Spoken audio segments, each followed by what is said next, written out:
Hello, Mech fans, this is Duncan Fisher. You know, when I was first contacted to be the announcer for a special arena event highlighting the diverse and unique world of urban mechs, I was dead sure that someone was trying to make fun of old Duncan.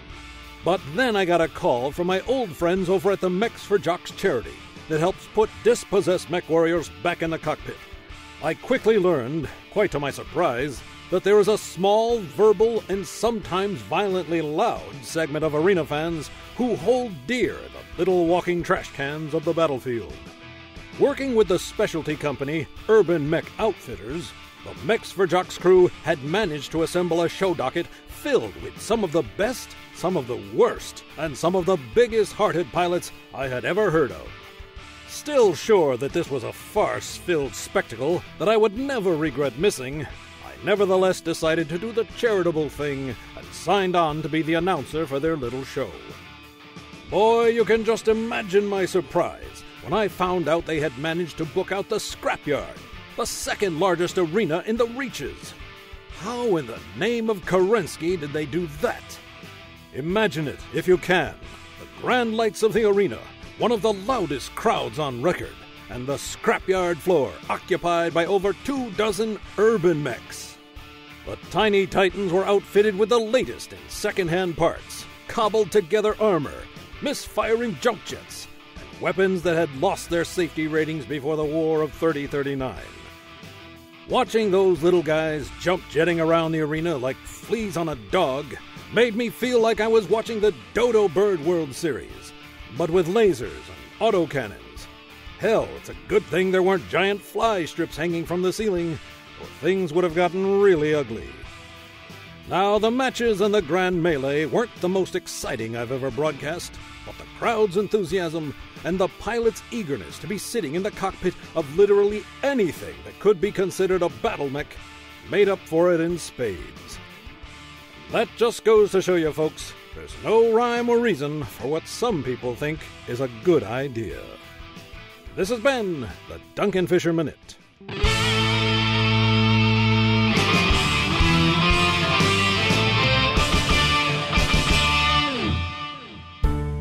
The Duncan Fisher Minute is written by David Martin, with additional material by George Ledoux. Produced and performed by George Ledoux and Voices in My Head Productions. Based on characters created by Farrad Bowdoin and George Ledoux. Any similarity to persons living or dead is ridiculous.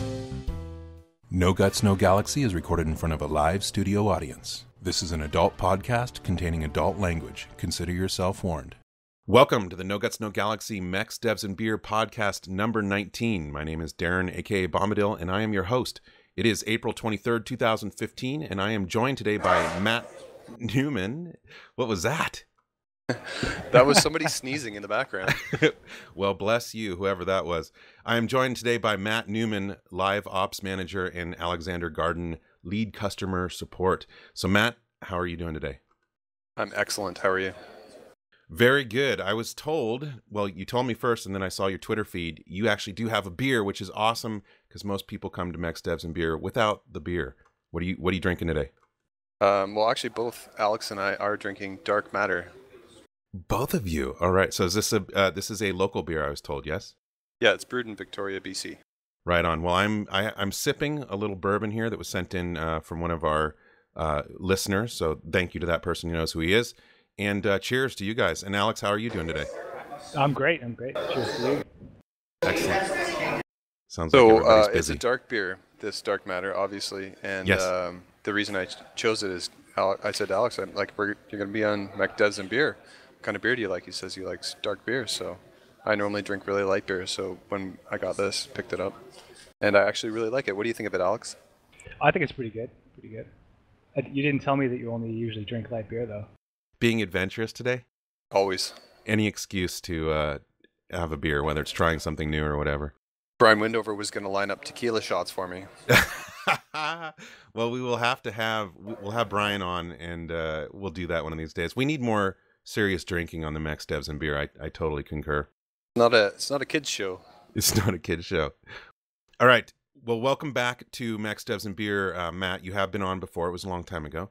Very long and this time ago. very long time ago, and this I is had a Alex's different first title. time. I had a different title back then. Well, yeah, I was just going to get into that. You're currently the live ops manager, but when we had you on before, what was your title? Producer. Producer. So explain to me that transition. How did you go from being producer to live ops manager, and what does that mean? What is your day-to-day these days? It really changed when IGP, when we reacquired the publishing rights from IGP, and we took a lot of the different responsibilities off their hands, and my role shifted significantly from being primarily concerned with features and releases to being concerned with marketing and events and that kind of stuff. And food. I hear the clinging of dishes behind you. This actually does sound like we're in a bar, doesn't it? You guys have beers, and there's dishes in the background. Yeah, I guess my mic's a lot more sensitive than I thought here. We Well, it's actually good. work inside of a bar, so Yeah. The new PGI offices. Okay, so what did you do as producer? Primarily, you'd be concerned with, acquiring the design documentation, getting it spec'd out for the engineers and the rest of the team to make everything, putting all those tasks in a task tracker. And that role has really been taken over by Maureen, our project manager. And she's been doing a way better job than I could at it. She has formal training in it. Right on. Whereas I was, learning a learn as you go type of person. Learning the ropes, yeah. Yes. I had produced boxed products before, so like Sure. in previous games that we made. But when it came to a live product, I had not had previous experience, much like everyone else here. A free-to-play live product that you patch every 2 weeks is much different than something you work on for 3 years and put in a box and release. So now, are you more comfortable as the live ops manager? Yeah, I mean, it's a totally different role, and it really was just the difference between what needed to happen once we didn't have a publisher any longer. Even Alex being in customer service, those roles were taken up by people at IGP at the time. All the customer service was done out there. A lot of the marketing was decided out there. I think Russ touched on this on a few of his posts about how we're more efficient now, that we can actually have all of those resources inside. When we have a production meeting here, it involves everybody. It involves community managers, it involves customer support, engineers, artists. Every facet of the company is there at the table and able to discuss all the current issues, right? Alex, do you want to give me a little insight into what you're doing and get your opinion on everything being internal? Do you think it's a better way to go? yeah, I definitely think so. I think the support services are still in the process of transitioning in-house. So a lot of changes have been made, and a lot of changes are going to be made in terms of how support is handled. And from everything I've seen, compared to the original services and the feedback we've received, is that the changes have been entirely positive.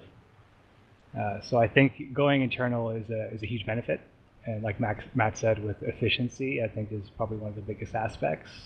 When there's a customer issue that comes up, it's direct communication across the board. So resolution is faster, communication is better, and I think that's been pretty evident since we made the transition.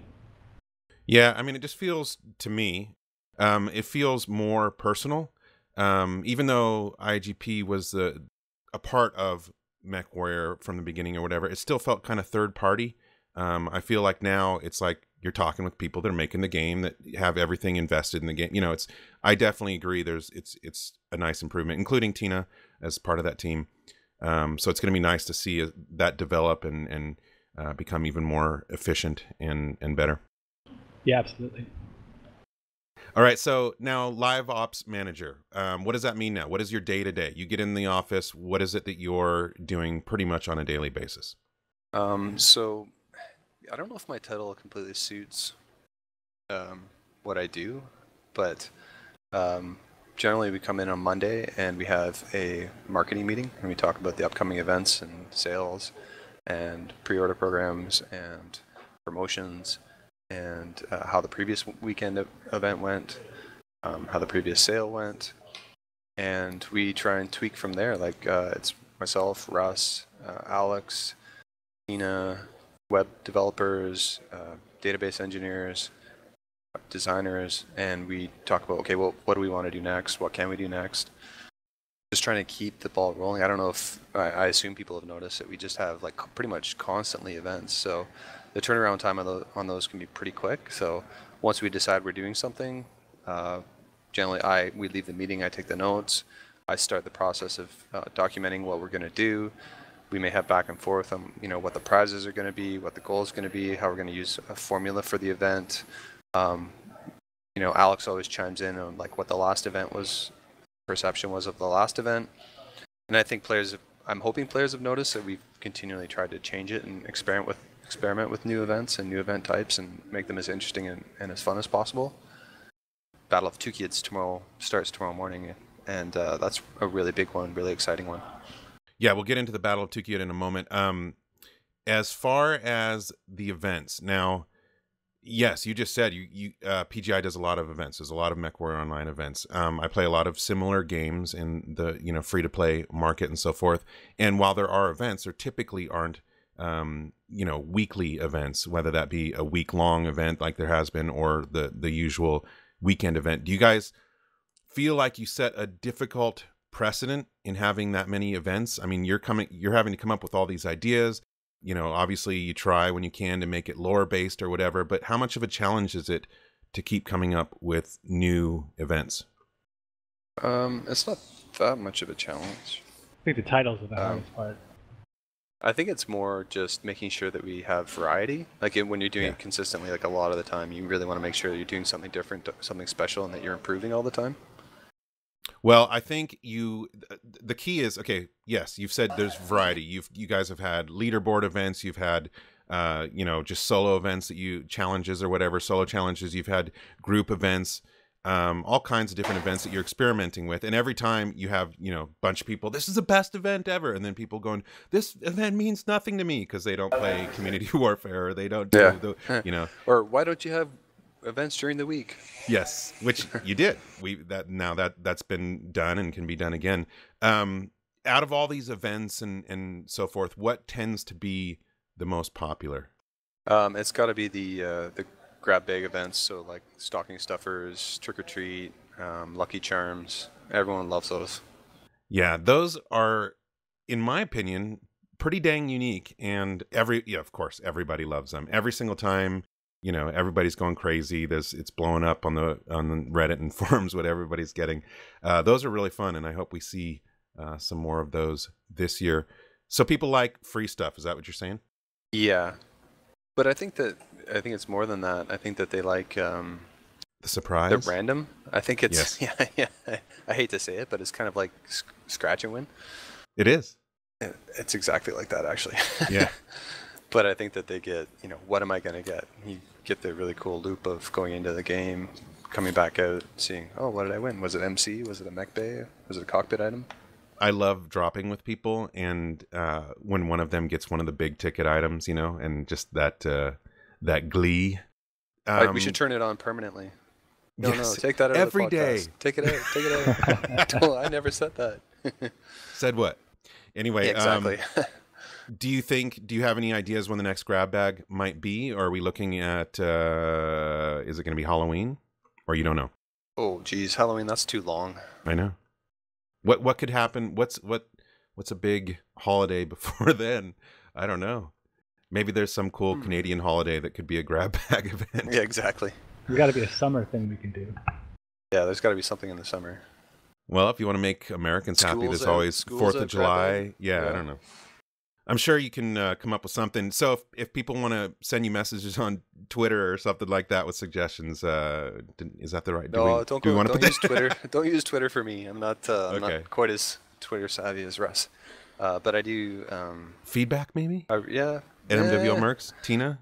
I tend to answer all my PMs on the forums. I know I'm opening a can of worms by yes, saying you are. But, let me check that now.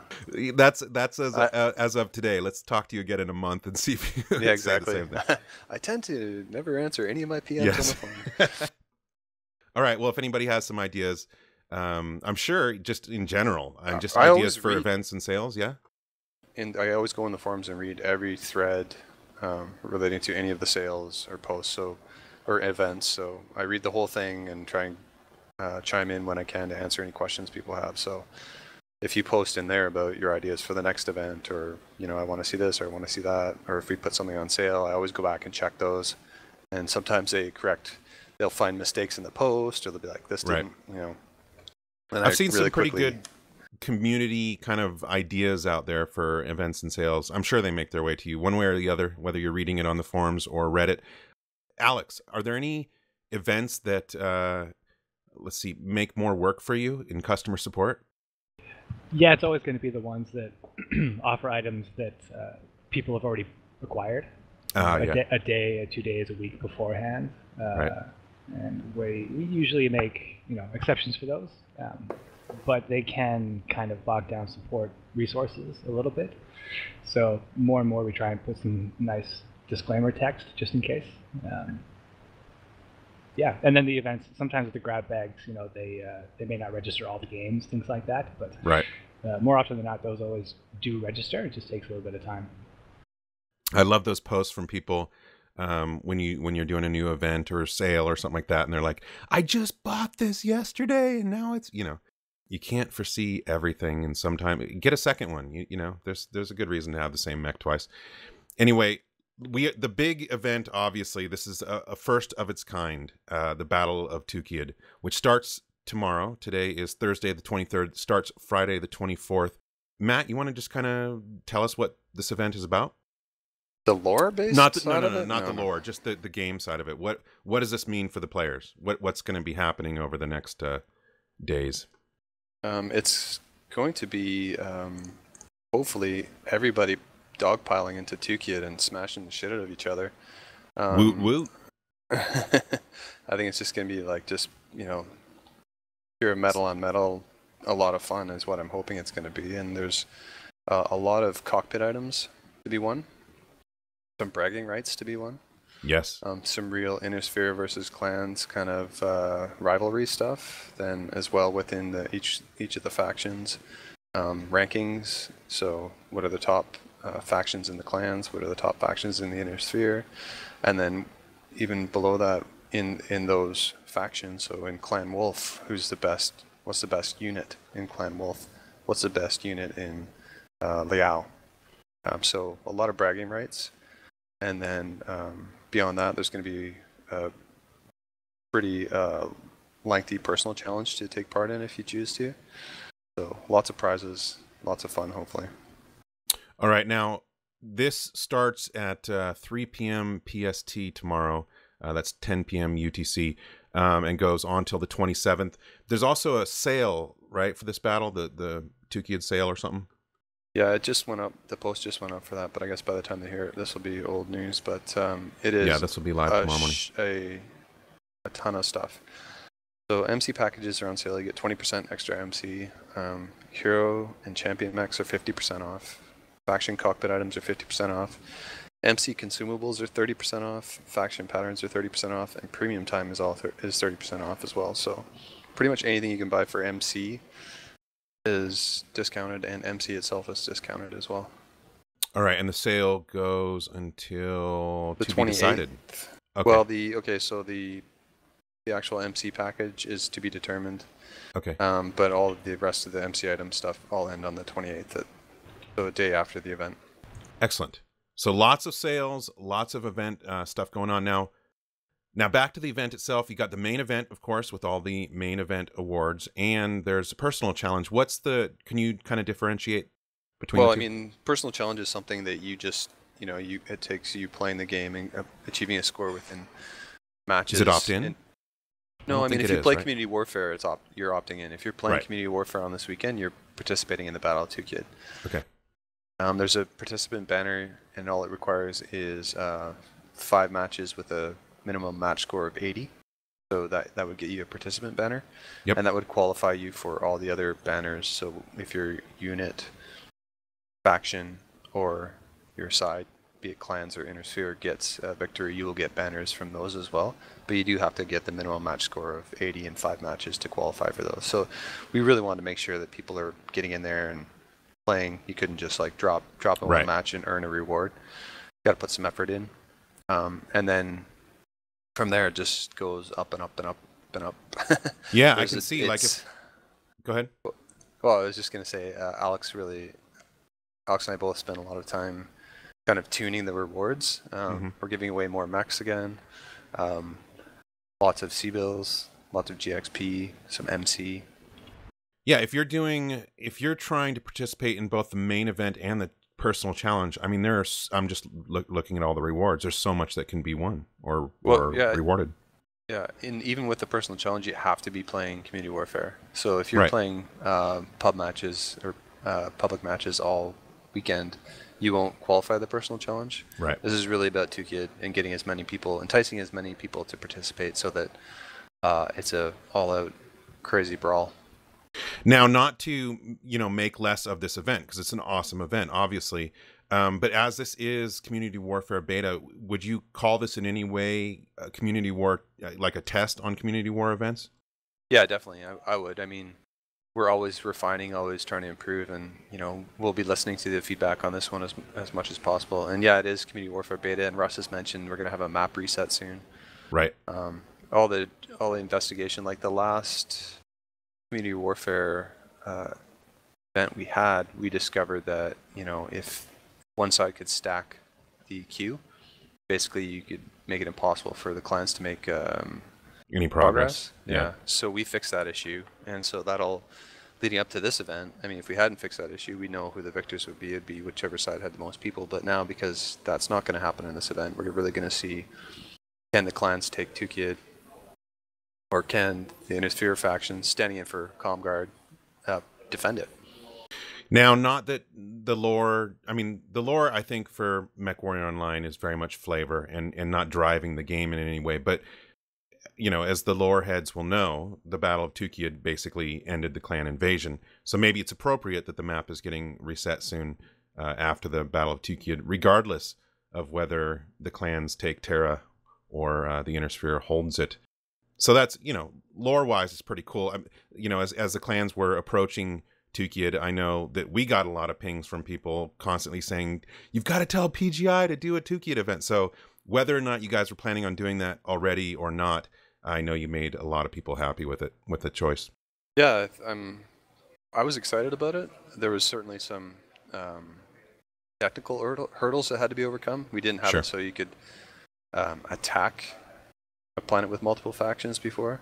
And actually the regular community warfare algorithm that would be lining up different planets for different factions is actually turned off during this event. So it's going to be interesting to see how it behaves when it's basically one planet in contention. Yeah, as much as we can test stuff, we can't test, can't test live. Thousands of players. No, I'm very much looking forward to watching it this weekend, watching it via streams, because there'll be a lot of people streaming it. So yeah, it's going to be neat to see how it plays out with each one of these events, whether you're talking something on a huge scale like this, or even just, the small individual events over weekends or whatever. It's fun to see, especially with the new ones, how it ends up being. There's, some of them, the challenges have been so hard. People are like, I just spent 3 days playing 12 hours a day. I'm never doing something. And then the next event, they're doing it again. And then, they're like, I told myself I would never do this again. And here I am doing it. There's some that are definitely way more challenging than others. I know what you're talking about. Let's just lay it out on the table here. Go for it. I don't want to dodge this anymore. Look at this monkey off my back. No, it was me who came up with the idea of the survival one for the original To the Victors. It was me, everybody. It was me. Pointing all the fingers at Matt. Yeah. But Russ was like, I don't know, Matt. Should we do that? And I was like, no, let's do it, Russ. They'll love it. Oh, boy. You just threw yourself under the bus. But now, a challenge is good, too, though, right? Because then you appreciate the easier events more or something? I don't know. So I got lots of feedback from that event. I'm sure. But some people I like how you call it feedback. some people felt it was like some of the most fun they had in exactly a long time, just simply because people's motivations changed. And I Isn't that actually weird? find that interesting. It's like, yes, what on the underlying psychological level? it's a when we're study playing- on human psychology. I keep Yes. interrupting you. No, it's fine. You're We're like, both "Shut up." excited about the same thing. Yes, we are. But yeah, I think it is fascinating to see how they will react. We can try and predict it. That's But- one of the, you know, okay, so people always talk about, obviously, the prizes or the rewards in events, but I guess, can I say, just as often, you hear about people's behavior, and it's, people will be saying, I love this event because it changed people's behavior in this way, or I hate this event because it changed people's behavior in this way. It's not just about rewards, it's not just about the actions, but it's about people's behavior, and I, just like you, I just totally find that fascinating. Yeah, and it's a little bit of an experiment. And so some weekends we have events that people are like, oh, you know, it's going to be crazy in the group queue, or you know, you hear both sides of it, and you think, okay, this is how they're going to behave, or if you make the formula like this, it's going to promote kill stealing, or if you make the formula like that, it's going to promote group drops and stuff like that. But I remember the Urban Mech one was controversial as well. What was the controversy there?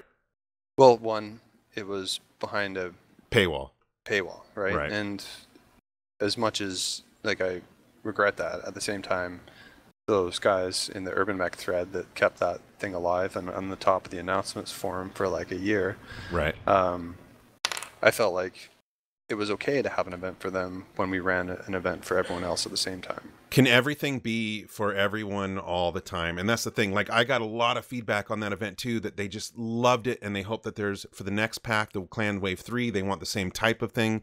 I understand. It's you know, it's tipping the hat and saying thank you to the people that essentially are paying for the game for everybody else. And that's not to belittle anybody, and it is a free to play game. So if you want to play it for free, that's, you know, totally viable. However, the only thing that I ever say to somebody who complains about something like that, and I did have some people, is that, like I said, everything can't be for everybody all the time. And sometimes, you know, that's just kind of life, whether you're talking about games or not. There's some things that just won't apply to you. It's not, everything's not about everybody all the time. And so I hope people can remember that, because there will be future events that won't apply to me, you, the other, whatever. But everybody deserves a chance at something. And it's, I think, great to try different ideas and events, because then you fine tune, just like you said, every time you get feedback, whether it's positive or negative, and that makes the next event of the similar type better. So it's a growing process. Would you agree? Yeah, and I think too, like you said, that people want it. Some people want it for the next mech pack. I think we will do it for the next mech pack. We'll probably tweak it somehow, and we'll make it so, you know, everybody can participate on some level. Right. With the Urban Mech one, it was very much like, hey, who's the best Urban Mech pilot? Well, what about this? What if it was you make like a standalone event, in the sense is like the Right. Urban Mech pack was a special pack with only one mech in it. You know.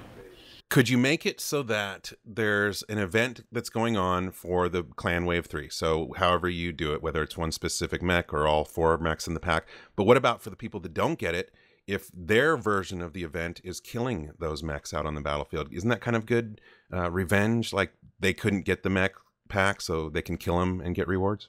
Yes, that would have been awesome. Thanks for coming up with that after the fact. Now, right? But yeah, hindsight is 2020. I think Yes. I would have really wished that I had have done that. That we had done that. Yeah.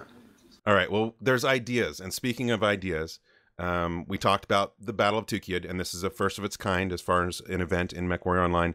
Do you have any ideas for future events that you can speak of without having to kill me? It's hard to say. It's pretty fluid when we come up with the ideas. Wouldn't you say, Alex? Like, Yeah, it definitely it's a question of conversations, throwing ideas around.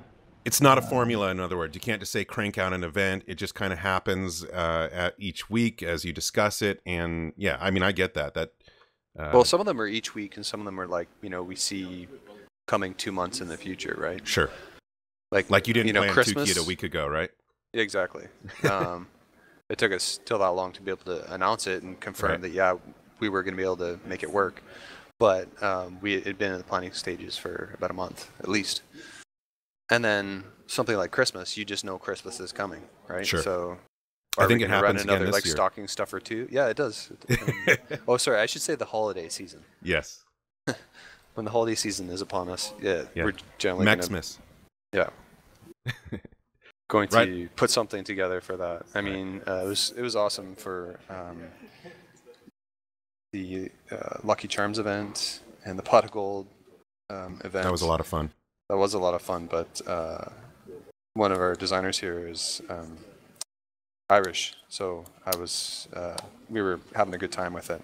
Like, you know, really getting him to be like the point of reference of like, well, so how, you know. Yeah, I think it would be fun to do something like, you know, school's out. I think when that's coming soon, right? MechWarrior Academy. It could do something to have something to do with that. So after this weekend, what is there? There's May 2nd is the next. The next weekend, yes. What happens is in May? What's 2nd. in May? My birthday. So there we go. We figured it out. It's Bombadil's birthday event. All the prizes are for Bombadil. And it's things popping out of cakes. I'm just saying. Yeah. Whenever anyone gets a minimum match score of 80 or above, Bombadil gets 10, I pop out of a MC. cake. Yeah, you pop out of a cake. Yeah. No, I would never subject anybody to that. Me covered in frosting. I think all we have up here is Victoria Day in May. That could maybe go well for Commonwealth, but not so much for everybody else. Yeah, but now have you ever thought of doing North American specific holidays? Like, what about all these European holidays? There's a huge, obviously, European player base. Are we missing out on any event opportunities? Yeah, we support in particular. We get a lot of feedback about that kind of thing. Mm-hmm. Our player base is definitely hugely international, and I love that. It's not, and it's the thing that's not always evident on the forums, right? Because you're dealing with users who may not speak English natively, right? But really, behind the scenes, the player numbers are significant worldwide. So it's something we receive pretty much every time we have an event that might be tied to a specific tradition. We receive feedback from other traditions about other potential event ideas. And that's something that I know Tina has been looking at trying to implement in the future for sure. Right on. Well, we look forward to seeing what rolls out of your office, Matt, and your work group there, and future events and sales. We didn't really touch on sales. I will say, you already know this though, everybody loves the XP conversion events or sales, and you know, leveling up all those mechs. So many people have over 100 mechs, and leveling all those up can be crazy. So love those, of course. And this sale that's currently going on for the Battle of Tukiyid, I totally advise everybody to get out there, stock up while you can. It's going to be a fun time. People are going to be supporting their factions and their units, and it's just going to be a really good weekend. So I'm looking forward to seeing all that play out. And Alex, I would love to have you back as the main guest on a Mechs, Devs, and Beer, if you're open to that. Yeah, I would be, preferably at a time when I'm not working. Which is never, but we will figure out a time to make it happen. Some way we'll work it in so that you can focus. I totally appreciate you guys both taking the time out of your day today and being here, and for bringing a drink to the Mechs, Devs, and Beer. That was the original idea, and you guys are helping keep that tradition going. So appreciate that, Matt. Thanks for getting the dark matter. Always. Thank you both, and hope you have a good day. And are you ready for the event tomorrow? I'm getting there. I'm making icons right now. Are you? Yeah, Alex, I think, is probably looking at the threads and forum posts and stuff like that. Is that what Alex, you're are you going to get yourself ready? Oh, I'm so ready. All right, guys. Much appreciation. Big thank you to the community, our listeners, new and old, and our amazing staff, and to all of our sponsors. Sponsors via our website, NoGutsNoGalaxy.net, and the sponsors on Twitch, twitch.tv/NGNGTV. Hey, thank you, guys. Yes? Daeron, I have to interject here. I was drinking a beer, but my one regret is I'm not drinking it from a beverage reinforcement pack. The beverage reinforcement packs where could I acquire one? PGI will see some heading your way. We don't even have them in stock yet. They've been ordered. They were ordered 2 days ago. So they are being shipped to us, and then don't worry, we'll have some in, so that when you have future pictures that you put up on Twitter, Matt, they will include a beverage reinforcement container of some I look forward sort. to that. You know, we're doing whiskey glasses as well as flasks. And then so by Christmas time, I want to have the ultimate drinkers package, which includes all 4. Doesn't that sound Nice. good? Yeah, that's amazing. I don't know why we're promoting alcoholism, but hey, whatever it takes. It's reasonable consumption. Yeah. Just don't drink and drive, but if you want to drink and mech, that's perfectly okay. All right. Exactly. I think it enhances your aim. It enhances your aim. That's what I tell myself. Everybody else seems to think differently, but makes losing not so painful, maybe. I'd like to see the study that determined that. Oh, we need to do the study though first, right? I mean, we need to participate. We need to drink a lot and play. Yeah, future events, future event idea, right there. Is there a MechWarrior Online drinking game? Has anyone created that yet? Oh, well, okay. First of all, Beer Warriors. If you haven't checked them out, they do Wobbly Wednesdays every night. Phil and I just participated in one a week ago, 2 weeks ago, gave away some of the beverage reinforcement packs. Crazy group of guys and gals, and love them. Had a lot of fun. So if you're looking for drinking games, that's where you start. Although I'm pretty sure every single unit has their own version of a drinking game. For those of us that have been around the NGNG podcast since the beginning, you know, we've had our own versions of drinking games. So again, I don't know what it is about alcohol and Mech Warriors, but there's a lot of drinking games out there. In fact, I've even seen people write official rules and post them. Yeah, so you're looking for it. They're out there. Highly suggest Beer Warriors. But anyway, this has been your local No Guts, No Galaxy Mech Warrior podcast. Signing off for tonight. Hey, Daeron. Yes. Do the outro one more time. You bastard. You knew I was going to get it. Yeah.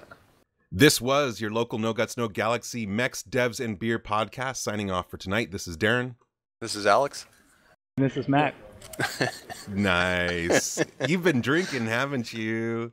A little bit of dark matter. A little bit of dark matter because you like to ingest it. Until next time, Mech Warriors. I'm always willing to ingest some dark matter. Don't forget to follow us on YouTube at No Guts No Galaxy TV, on Twitch at NGNG TV, on Facebook at No Guts No Galaxy Podcast, on Twitter at No Guts No Galaxy, on iTunes at No Guts No Galaxy, or via your favorite podcatcher with the RSS feed at feeds.feedburner.com/NGNG. It'd be best if you avoid me, but I know you probably can't. You sense something is wrong with me. You can feel it on my skin, but there is more within. Maybe I can be closer now, but I don't know how. Please help me remove my metal skin, my metal skin, my metal skin, and the wires within.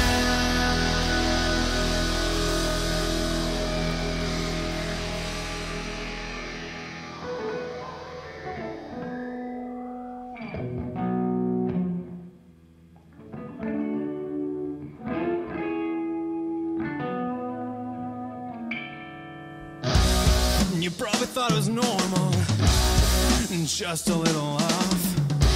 The truth is, at one time I was, but now I'm a robot. Forever